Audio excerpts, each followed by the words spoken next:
my god! The last snowflakes are falling and the blizzard of 26 ends with a small snowball fight here in Washington Square Park. You ready? You ready? Yeah, let's do it. 5, 9, 8, 7, 6, 5, 4, 3, 2, 1,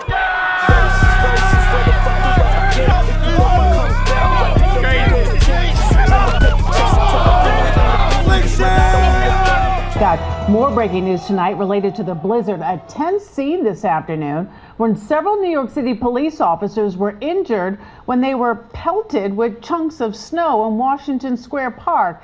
They were responding to a call about people who got on a roof inside the park. You see, New York, this is why we can't have nice things.